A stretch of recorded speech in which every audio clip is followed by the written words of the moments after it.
Ade!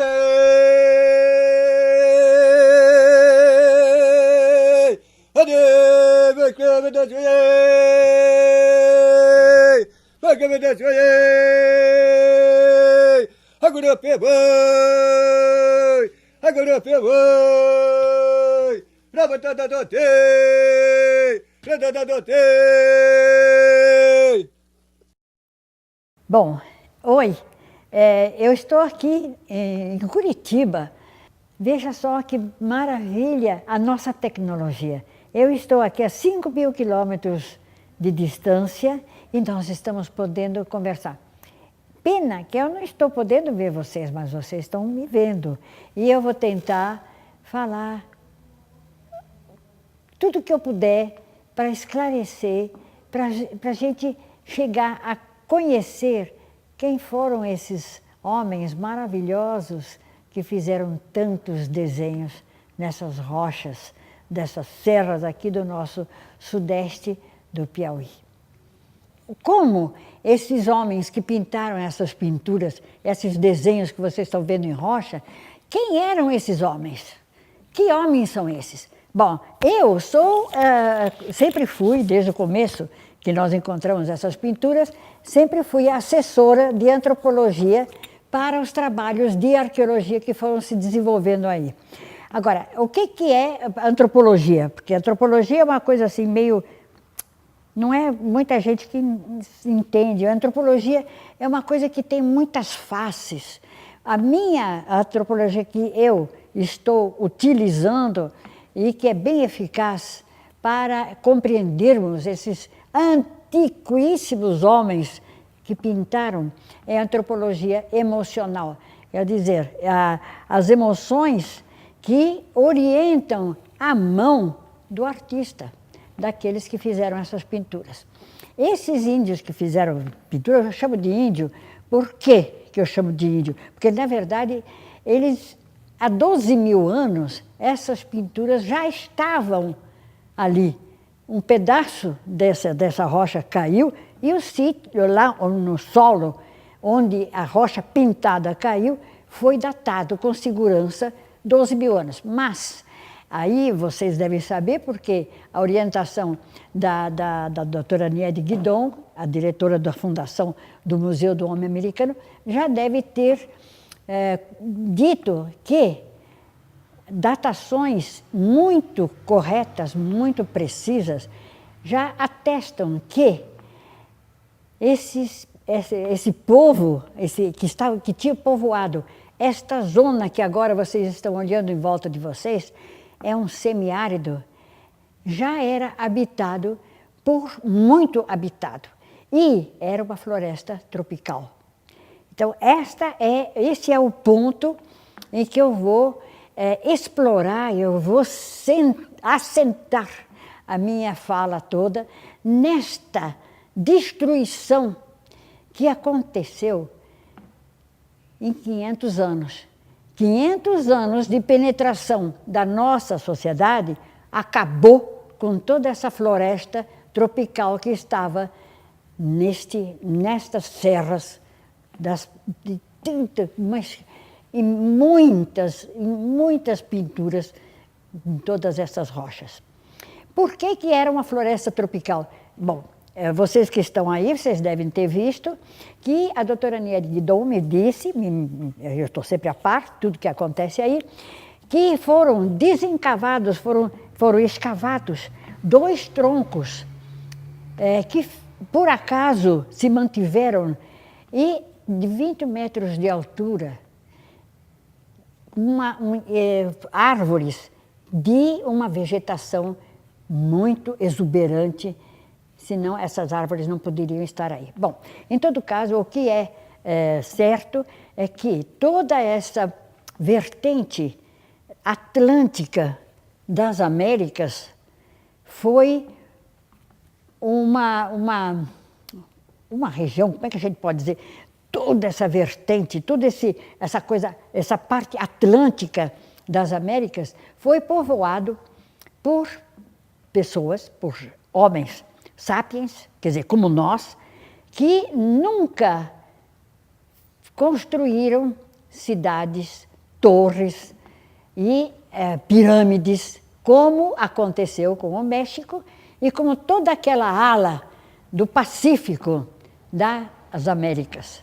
Então, nós temos na América dois lados. Um lado que é toda essa vertente de sociedades que nunca usaram, nunca dominaram o homem, nunca escravizaram o homem para que ficassem construindo pedras sobre pedra, como do outro lado das Américas. Agora, na verdade, todos os arqueólogos estão de acordo que não se encontrou vestígio de pirâmides, de cidades, de troncos, de civilizações em toda essa área da América do Sul. O que significa isso? Significa que são povos que não que têm uma índole, que tem uma maneira de ser diferente, fundamentalmente diferente desses outros povos e, principalmente, diferente de nós. Nós somos uma civilização que cultiva o tempo. Para nós, o tempo é importante. Então, existe, por exemplo, a gente pode pensar que existe tempo e espaço, que são coisas ligadas. Mas, nas civilizações que hoje são as civilizações indígenas, e essas civilizações todas dessa ala do Atlântico, são pessoas, são povos que pensam, em primeiro lugar, no espaço. São gente do espaço. E nós somos gente do tempo. Para nós, o tempo é mais importante do que o espaço. Para eles, o espaço é mais importante que o tempo. Bom, tendo caracterizado assim, dessa maneira, muito primariamente, todos esses povos que são parecidos, eu ia dizer muito parecido com os artistas dessas pinturas rupestres que nós estamos vendo e que vocês estão vendo. Eu conheço porque eu estive aí em 1970, foi a primeira vez que eu vi essas pinturas todas em companhia da doutora Nieri Guidon. Naquele tempo eu era ruiva, passou o tempo, e eu era conhecida como a mulher do cabelo laranja. Então, depois disso, eu lecionei na Universidade Federal do Piauí e até me aposentar, quando eu vim aqui para Curitiba. Bom, então, o importante é o que significa essas sociedades tão diferentes, o que elas têm em comum? São todas, como todos os homens atuais, e a antropologia, ela não se preocupa com homens de outras espécies. Isso é da paleontologia. A antropologia estuda o homem como ele é hoje, aqui, agora, os sapiens. E como é que a gente reconhece os sapiens? Eu pedi para a doutora Nieri Guidon distribuir 3 quadros, que é mais para a gente ter uma... Eu não gosto muito de PowerPoint, porque a gente fica meio distraído. Mas o que acontece é o seguinte, o Homo sapiens, ou sapiens, é uma espécie, o mundo todo, no planeta, só existe uma espécie. Como é que a gente pode definir essa espécie? Definir é reconhecer os seus atributos essenciais e os limites com outras espécies. Bom, então, esse Homo sapiens tem uma postura ereta, francamente ereta. Não é nem assim, nem assim, nem assim. É francamente ereta, com a face plana. É face plana e o olhar e a rotação da cabeça tem uma rotação e de cima para baixo, que isso é bem típico dessa espécie. E também os olhos nas órbitas. Então, isso faz com que esse homem, a primeira coisa assim, que ele sente e que ele sabe que existe, é o círculo. Ele está no centro. Isso é o que a gente diria antropocentrismo. Ele se põe no centro do seu mundo. E ele olha todos os lados e vê o círculo de cima para baixo. E forma uma cruz. Essa forma circular e a forma que corta a cruz são formas que o homem atribui uma importância muito grande, principalmente quando ele se coloca no espaço. Ele está no centro. Nós, quando a gente fala, por exemplo, as cidades da civilização ocidental, vamos para o centro de Paris, o centro de Londres, o centro de Curitiba. Que centro é esse? É uma maneira de falar circular, o centro. E a cruz é uma coisa importante. Eu não estou falando de crucifixo, a cruz de braços iguais. É aquela cruz que os navios, quando foram percorrer o mundo, os navios tinham na vela aquela cruz com os traços iguais. A cruz é muito importante. Como se diz, forma que é subliminar. A gente sabe que existe uma cruz. E o círculo é muito importante. Então, essas duas formas mostram que esse homem atribui uma simbologia e uma emoção a essas duas formas. Tem mais uma coisa que é um atributo essencial do Sapiens. É a forma da mão.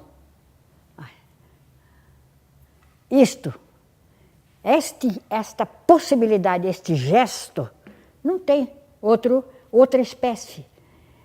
Não estou falando de antiguidade, porque nós temos, como nós somos uma sociedade do tempo, toda vez a gente esbarra. Vocês fiquem atentos e observem, porque toda vez a gente fala assim, no passado, no futuro. Não tem passado nem futuro. A antropologia emocional, é o homem como ele existe hoje. Então, esse gesto é um gesto que permite uma segurança técnica. E com isto, este homem pode dominar o fogo. E o domínio do fogo é o início de toda a tecnologia, inclusive essa que nós estamos hoje, aqui. Eu falando com vocês, nessa distância. Essa só foi possível porque o homem tem esta forma da mão. Este é o gesto do domínio do fogo. E o domínio do fogo, o fogo, então tem também uma emoção. Ele tem, atribui-se o fogo, a chama, a luz da sabedoria que a gente fala. É o fogo, a paixão, é aquilo que anima este homo, o sapiens, que é o homo hoje, que nós estamos aqui. E nós e os autores das pinturas que nós estamos vendo nas paredes rochosas deste sudeste do Piauí, hoje semiárido. Esse semiárido, ele só se tornou isso que nós estamos vendo agora, devido à força desta sociedade ocidental que cruzou o oceano e plantou cana-de-açúcar, explorando essa terra para levar para a Europa. E o gado que foi trazido para alimentar os trabalhadores dessas plantações de açúcar, e eu falo de Pernambuco, que foi uma instalação, e também no sul. Mas vamos nos ater a essa parte aqui, do norte, Pernambuco, porque tem uma relação direta conosco. Ora, o que aconteceu? Nesse momento em que os holandeses ou portugueses, mais portugueses, porque os espanhóis foram para o outro lado, né? O mundo foi dividido pelo Papa em dois, o mundo português e o mundo europeu. Então, esses trabalhadores que vieram explorar, eles não conseguiram captar os habitantes para trabalhar para eles. Porque o índio, ainda hoje, e toda essa ala das Américas, não se escraviza, não se deixa dominar por outros homens. Então é por isso que nós temos de ponta a ponta nenhum vestígio de escravidão.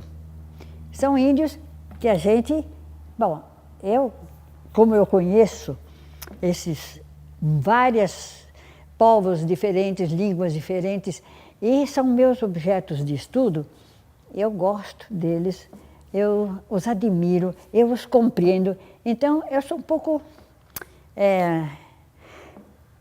eu gosto. O meu objeto de estudo é esse índio orgulhoso, esse índio que não se deixa dominar, nem por outros, nem por eles mesmos. Dentro da sociedade deles não tem homem que manda em outro. Agora, esta atitude, quer dizer, esses índios foram dizimados, foram mortos porque eles não serviam para nada. Eles não trabalhavam. Então, quando eles começaram a distribuir terras, os brancos que começaram a penetrar com a criação de gado, eles perguntavam, você quer índio a terra? Você quer ela como está ou quer que a gente limpe? Ah, eu quero limpa, então mata tudo que é índio. Então foi assim que desapareceram todos os índios desta ala do Piauí, desta faixa de Pernambuco que foi entrando. Agora, os índios que eu mais conheço e com os quais eu trabalhei em mais tempo, eu fiquei 9 anos indo todos os anos até lá no Tocantins, norte de Goiás, né, que agora foi separado, o estado do Tocantins, e esses índios eu conheci e eles me elegeram como embaixadora deles. Veja, é o contrário. Quer dizer, a gente manda o embaixador nosso para outros povos. Eles pegam alguém do outro povo e dão um título e uma missão de embaixador. E me disseram, no discurso que eles fizeram, pintaram, enfim, foi todo um cerimonial muito bonito, eles me disseram, agora você é uma craô. A gente nunca chega a ser, mas você tem uma obrigação como nossa embaixadora de nos defender lá fora, na sua sociedade. E eu levei a sério. Quando eu fui para a França fazer o meu mestrado, o meu doutorado, eu tinha sempre esta sensação de que esse meu povo indígena não tinha mais o que comer. Por quê? Essa leva de criadores de gado acabaram com a caça. E eles estavam perecendo magrinho. E eu fui na FAO e advoguei uma operação de salvamento desses índios. Então, eles ficaram comovidos com o que eu descrevi. Enfim, eu não sei que lábia eu levei, eu só sei que o pessoal do Comitê Francês contra a Fome no Mundo, em Paris, eles ficaram muito interessados. Eles disseram, não, nós vamos... Aí mandaram um técnico em agricultura e pastoreio, um técnico para mostrar, ensinar os índios a sobreviver com gado e tendo uma plantação, um tipo de plantação mais explorar para poder vender, enfim, eles queriam fazer desses índios algo muito parecido com a nossa civilização. Agora, eu vou dizer para vocês uma coisa. Eu fiquei 9 anos lutando com eles, para eles, levando gado, levando tudo que foi possível, o técnico lá, fracasso. Foi um fracasso total. E a própria FUNAI ficou assim, eles queriam levar trator e tudo. Enfim, foi uma coisa assim incrível, que caiu a ficha. Tuc. Com tudo isso, eles nunca, eles diziam tudo sim. Ah, queremos, vamos, muito bem. Mas não faziam nada para aceitar, fazer, se transformar. Por quê? Impossível. Não está na índole deles, eles de se tornarem criadores de gado. Porque isso seria, agora, depois que eu compreendi, dominar a natureza. Eles não dominam. Por quê? Porque todos esses índios, eles têm uma maneira de ver a natureza a partir da sua sociedade. Dentro da sociedade, eu estou garantido, protegido pela minha sociedade. E nós, homens, temos que agredir a natureza para sobreviver. E essa natureza, ela tem forças sobre-humanas. Essas forças sobre-humanas que impregnam essa natureza, elas são agressivas, elas não gostam do homem. Então, o homem tem medo dessa natureza. Essa de ter medo é uma outra faceta importante, emocional do sapiens. Todo o homem, sapiens, nós, eles, base, sabemos que somos um elo da cadeia alimentar.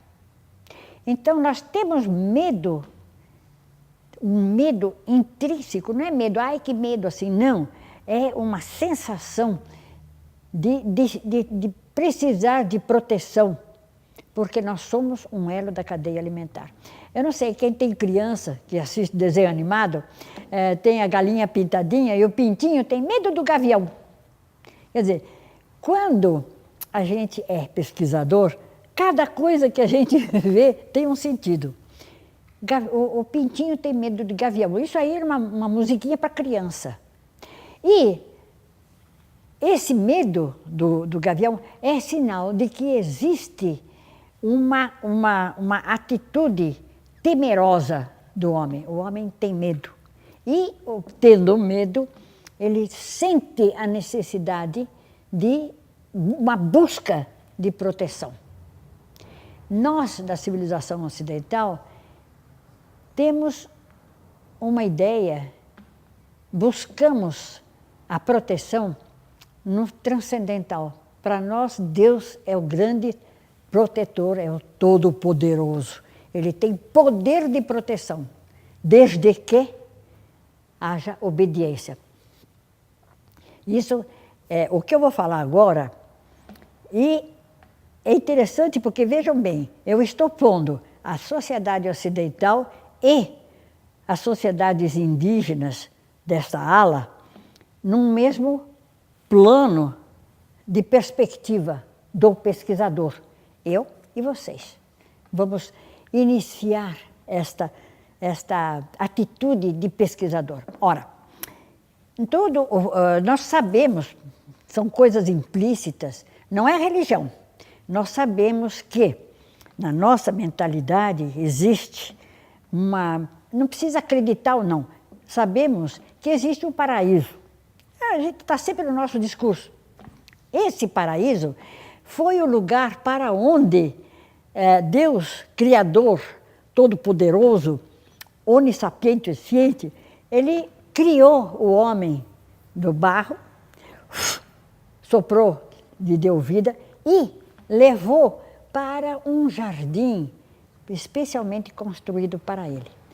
Mas ele ficou lá livre de dor e de sofrimento, eterno, com o dom da vida eterna, abrigado num jardim especialmente construído para ele. Desde que ele obedeça. Não coma do fruto daquela árvore. Se o homem obedecer, ele está abrigado da dor, do sofrimento, mas, ao mesmo tempo, se ele não tem dor, ele também não tem prazer. Se ele não tem sofrimento, ele também não sabe o que é. Ele não tem a morte, é porque não tem vida. Veja bem, isto existe enquanto o homem obedece. Então, o poder de proteção é ligado à obediência e à proteção. Poder e proteção. É um conjunto.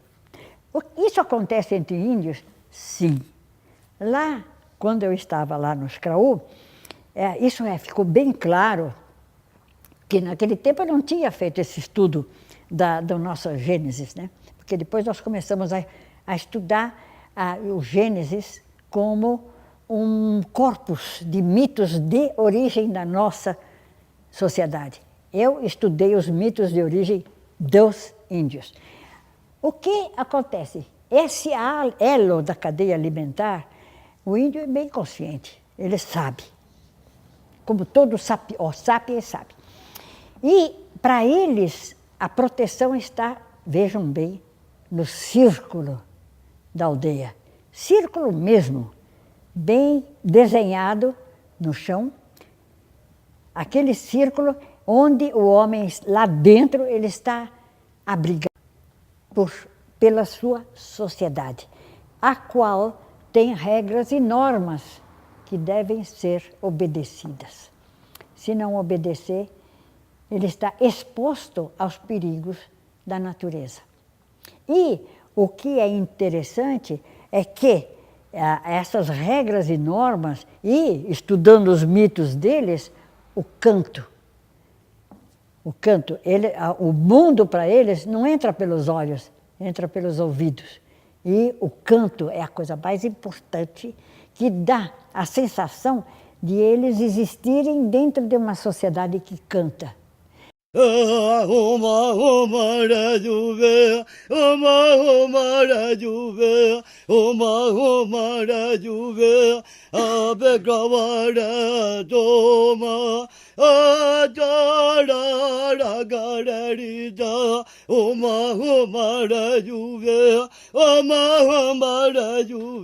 Quando eu estava nós fomos caçar, eu fui junto, e lá longe a gente ouviu alguém cantando. Então os índios disseram, fulano de tal, e saiu da aldeia. Como é que você sabe? Sim, ele saiu da aldeia. Nós sabemos porque ele deve estar sozinho, porque ele está cantando. Mas o que tem? Ele está com medo. Porque quando a gente sai da aldeia, a gente canta. Aí eu me lembrei, e nós temos um negócio, quem canta seus males espanta. Muito parecido, né? Então, sair da aldeia, você tem que levar com você alguma coisa da sua cultura, da sua sociedade, que defende da força sobre-humana que existe na natureza. E toda essa ideia da natureza agressiva, ela tem que ser tratada com luvas de pelica. Então, tem que ter, todos os rituais deles são assim, rituais de boa vizinhança.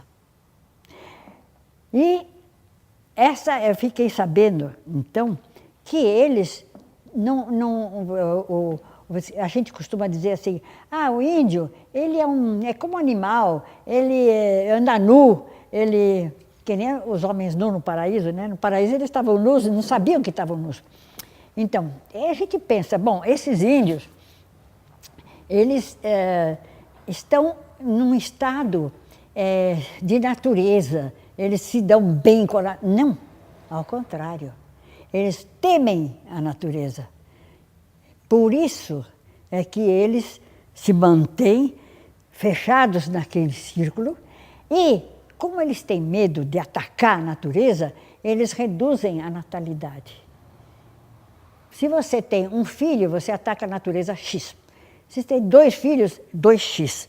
3 filhos, 3x. Para!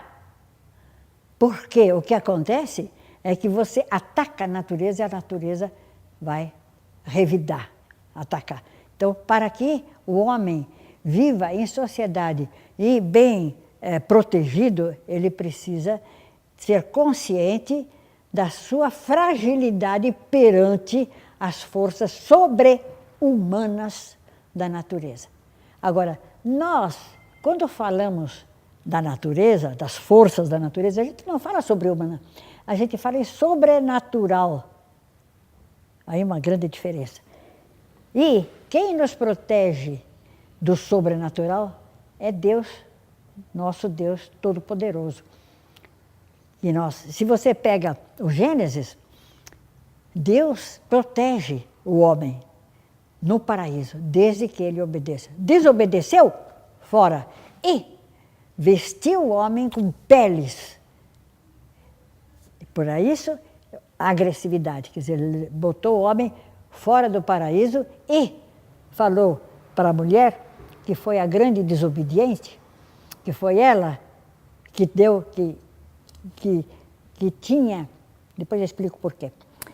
Ela que foi a desobediente, ela ouviu o que lhe disse a serpente, a sua amiga.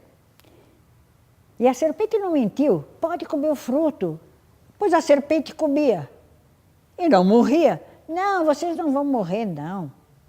Só vão abrir os olhos, vocês vão ficar inteligentes, mais perto de Deus. A ambição e a curiosidade formaram a nossa índole. Nós somos ambiciosos e enxergamos o mundo, a inteligência, através dos olhos. Todo o nosso discurso é o olhar. Veja só como estão te enganando. Você não vê nada, mas você usa a palavra veja. Para nós é importante aos olhos. Para o índio, o importante é o ouvido, é o canto. Se você canta, você está protegido. Porque o ouvido é importante, e não os olhos. Os olhos, sim, para ver, mas o ouvido é cultura. Então, essa diferença é que faz tudo, faz com que essa população toda, de cima a baixo, depois eu digo por que é de cima a baixo. Para começar, não existe sinal de pirâmide, como existe no México, as pirâmides do México, como existe no Peru. Não existe. E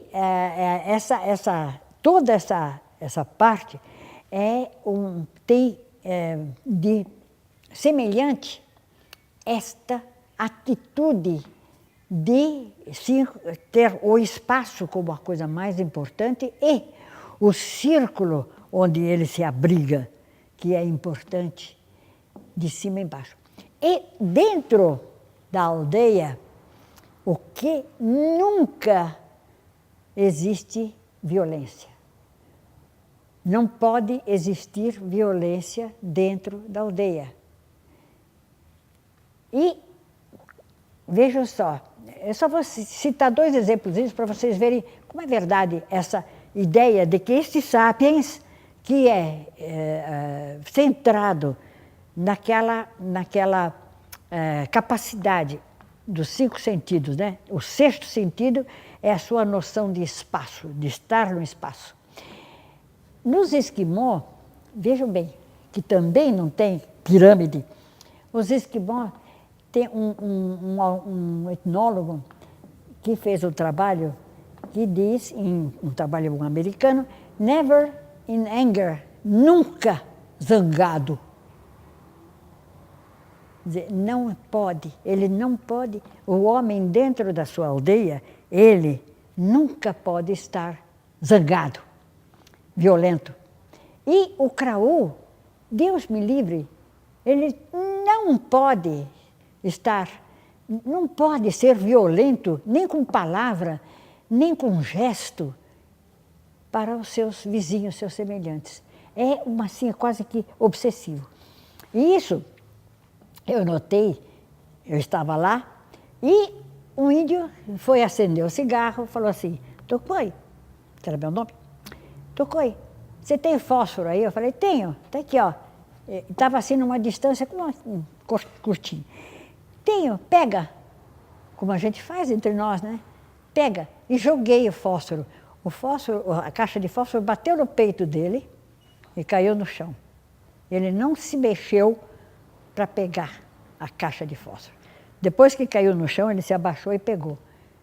Isso foi uma coisa assim estranha.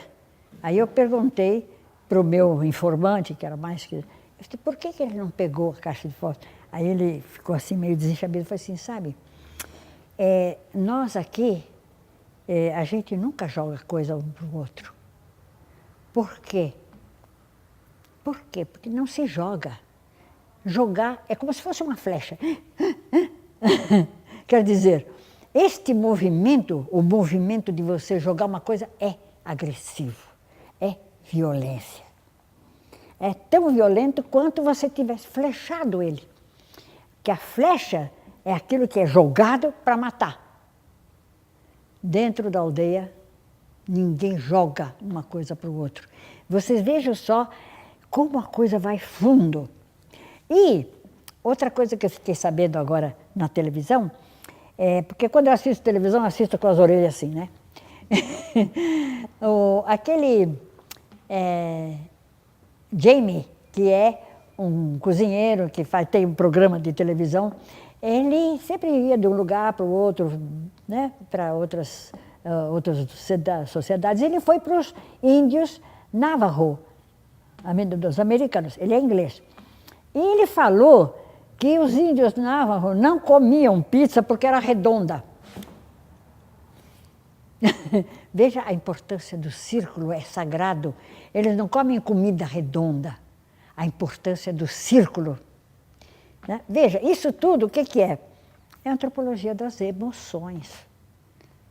E tudo isso tem um fundo que você precisa criar uma atitude de pesquisador para ir ao fundo da coisa.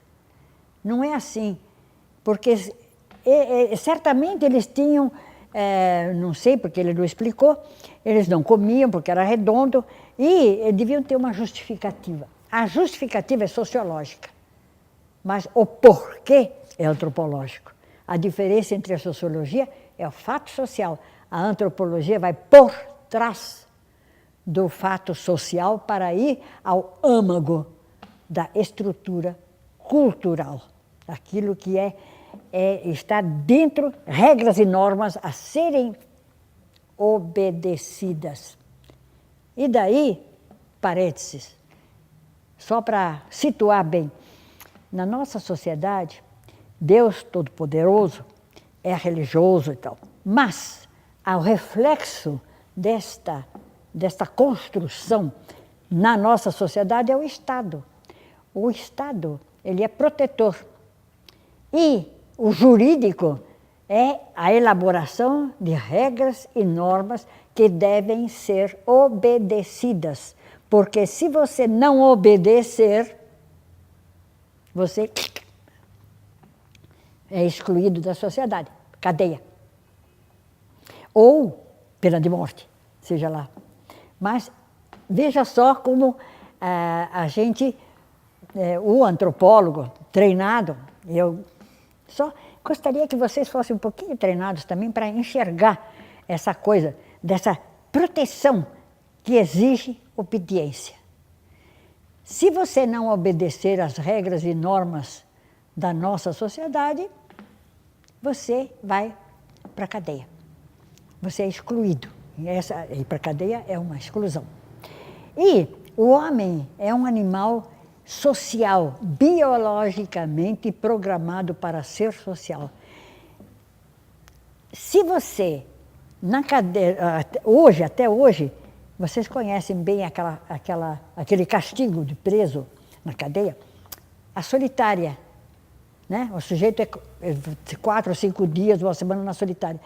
Na Inglaterra, ultimamente, eu fiquei sabendo, e minhas orelhas levantaram, que eles aboliram a solitária, dizendo que o castigo era forte demais. Era muita crueldade botar o homem isolado, fechado num lugar sem contato com outros homens. O homem não é feito para isso. Bom, então, isso é para mostrar para vocês quem é esse homem que é um animal social e que precisa da convivência com outros homens para viver. Bom, outra coisa interessante que os índios Krawô também me alertaram, porque eu ficava lá na periferia da aldeia, porque nós tínhamos, as casas todas são na periferia da aldeia, né? A gente vê esse círculo da aldeia com as casas, e eu tinha uma casinha lá do técnico do Comitê Francês contra a Fome, e eles vinham lá passear, iam para aí, conversavam e tal, a gente fazia pipoca, eu sei lá, fazia cafezinho, eu sempre tinha algum atrativo, e tinha entre os índios alguns que tinham aquele dom de poder me explicar o que era implícito. Não é todo mundo que pode. Esses são os bons informantes. Aqueles que conseguiam colocar em palavra aquilo que é implícito, mas que o outro não sabe que era eu. Muito bem. E um dia, eu estava conversando, eles falaram, falando, porque eles têm a terra, o corpo deles, o corpo é um microcosmo da terra. A terra, na parte da cabeça, deitada assim, é o leste, é de onde vem a luz e a vida. E a vida percorre a terra e percorre o corpo e termina no escuro, nas trevas que é o oeste, para onde o sol se põe. Muito bem, então, quando eu comecei a querer separar as coisas, assim, isso aqui é de leste, isso aqui é de oeste e tal, para ver a estrutura, porque nós estamos acostumados à história do bem e do mal, né? Isso aqui é bem, isso aqui é mal, nós temos cortamos a coisa. Então eu disse, não, sabe, eu vou dizer uma coisa, pera, olha, veja aquela árvore. Você está vendo quantas folhas ela tem? Uhum. Não, tem folha mais clara, mais escuro. É de leste, é do oeste. A mais clara é de leste, mas é bem misturado. E, repara bem, não existe uma folha igual à outra. Cada pessoa é diferente da outra. Cada folha é diferente da outra. Puxa, isso é uma coisa muito sábia. Essa ideia de cada indivíduo é diferente do outro. E cada indivíduo tem dentro de si uma maneira de ser que é diferente da outra.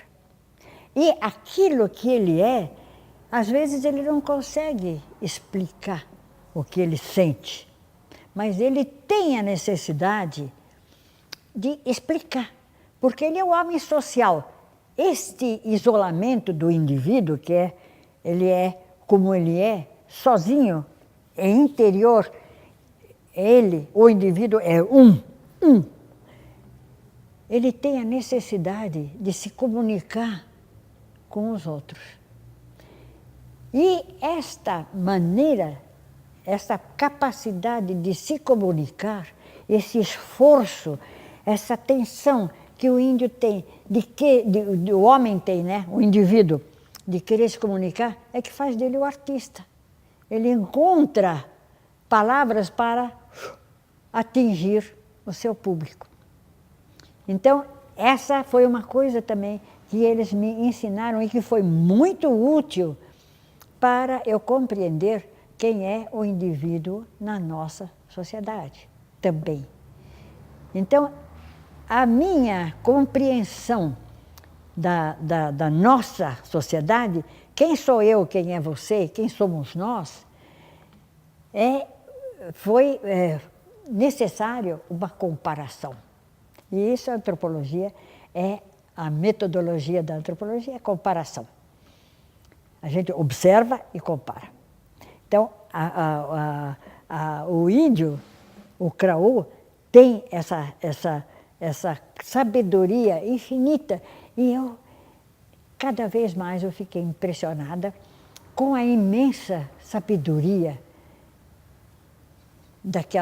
desse pequeno grupo que estava ali no Tocantins. E eu cheguei a compreender por que, depois de 9 anos de esforço, a operação de fazer com que eles fossem criador de gado não foi possível. Por quê? Em toda essa parte das Américas, existem animais que são sociais.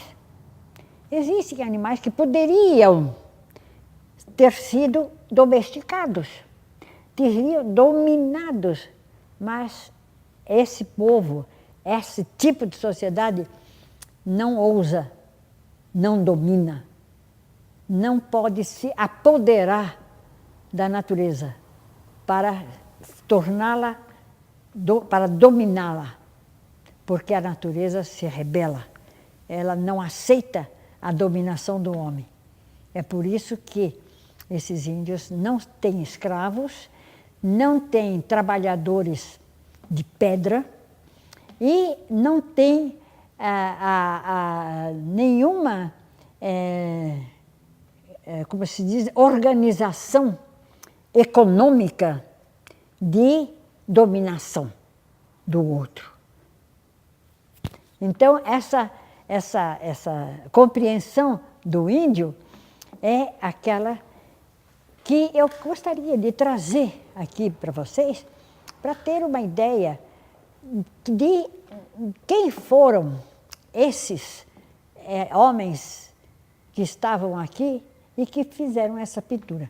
Inclusive, muita coisa que eu vi quando eu cheguei aqui, que eu já conhecia os Craô, quando eu cheguei aqui do sudeste do Piauí, e que eu vi, eu disse, olha, eu encontrei desenhos que me lembravam de rituais Craô, como, por exemplo, aquela, parecia chifre de boi, casa de marimbondo. Eles atacam a casa de marimbondo, que é uma demonstração de enfrentar a natureza.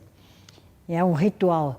Então, quando uma vez os índios Craô foram convidados e a doutora Niede trouxe esses índios para cá, eles fizeram como eu. Eles olharam e disseram, olha, aquilo é casa de marimbondo, aquilo é isso, aquilo. Eles encontraram semelhança deles com as pinturas rupestres. E a Serra da Gurgueia, por exemplo, é gur, para Craô é mandioca, ye, gurgue, é o povo da mandioca, que é o nome da Serra da Serra da Gurgueia. E Yaicã, Cã é cestinho, Yaicã, gente do cestinho. Sabe, tem várias, sobrou como toponímia, né? Palavras dessas tribos que não são tupi, mas são timbira, como o Craô também. Então, essa é a ideia de uma valorização desses índios, que eles conseguem uma existência ecologicamente, politicamente boa, porque não destruíram a natureza, tendo vivido 100 mil anos aqui, como vocês estão aí olhando para esse semiárido, que era uma floresta tropical até há pouco tempo atrás, até 500 anos. Quer dizer, ecologicamente correto. Quer dizer, a espécie sapiens pode viver sem causar danos para o seu ambiente. Enquanto que no México, no Peru, em volta daquelas civilizações de proliferação exagerada, temos desertos. Cortaram árvores para construir, para aumentar aquela civilização. Quer dizer, é uma atitude politicamente incorreta, enquanto que esses índios, eles são politicamente corretos. Agora, não sei se isso, por exemplo, nós que somos, eles são a civilização do espaço, para eles o espaço é importante. Para nós é o tempo, dia e noite. Deus, quando criou a Terra, né? O dia, a noite e o sol. Quer dizer, nós temos o relógio, o Cronos, temos toda essa ligação com o tempo, muito mais importante. A gente diz espaço de tempo. O tempo tem uma duração, né? Então, o tempo que é importante para nós. Pergunto eu, essa civilização que soube aproveitar a tecnologia a esse ponto, somos felizes? É uma boa qualidade de vida? Temos depressões, tensões, a valorização exagerada do indivíduo, o indivíduo que domina o outro, a violência inserida na sociedade. E me pergunto, é uma vantagem? Não sei. A sociedade horizontal, igualitária, e a sociedade é piramidal, pirâmide mesmo. A gente pega o Egito, pirâmide, e pega todas essas civilizações da antiguidade. Babilônia implodiu. Nínive, enfim, implodiu. Egito implodiu. Os hititas implodiu. E todas elas tinham calendários e tudo isso, inclusive México, o calendário mexicano, né? Quer dizer, eram sociedades do tempo, aquela vertigem do tempo. Bom, não sei se a gente vai conseguir ser feliz tendo essa violência instalada assim próximo de nós, que é uma situação da nossa sociedade muito angustiante. Não estou querendo ser pessimista, não, mas se vocês adotarem esta visão de pesquisador quer dizer, você se coloca fora da sua vivência, você se coloca fora da sociedade e olha para dentro com o olhar de observador, equidistante, nem bem nem mal. Você vê, puxa vida, que gente, será que é uma boa escolha? Né? Nós estamos no bom caminho? Será que existe uma possibilidade, mais uma vez, como a história se repete? Nós estamos falando de história e de tempo. A nossa história, nunca ela volta para o mesmo lugar, ela vai em espiral. Nunca é igual. Ela tem uma diferença de uma volta para outra volta. Será que nessas voltas, onde é que nós vamos chegar? Será que seria possível a gente parar para pensar e para dizer, parado, gente, espera um pouquinho. Vamos considerar, vamos arrefecer um pouco esta ambição.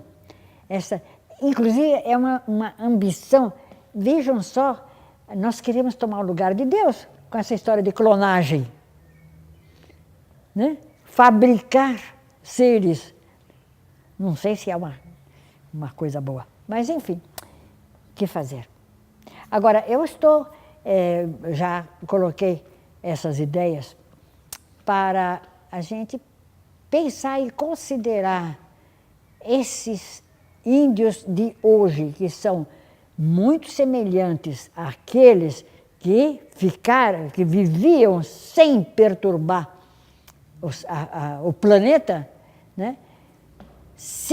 O que a gente pode fazer? Quer dizer, o que eu posso fazer? Se existe alguma dúvida, eu não sei se me exprimi com bastante clareza, mas eu estaria disposta a atender a alguma pergunta, alguma dúvida, porque, na verdade, isso não tem fim. Vocês podem ter uma ideia que eu ainda não tive, né? Vocês podem, mas e isto? Eu falei, puxa, não tinha pensado nisso. Então a gente vai acrescentando. Vocês me fazem um favor? Se encontrarem alguma coisa que ainda precisa ser trabalhada, então nós podemos trabalhar junto. Eu aguardo, eu espero. Eu estou aqui pronta para conversar mais longamente com vocês.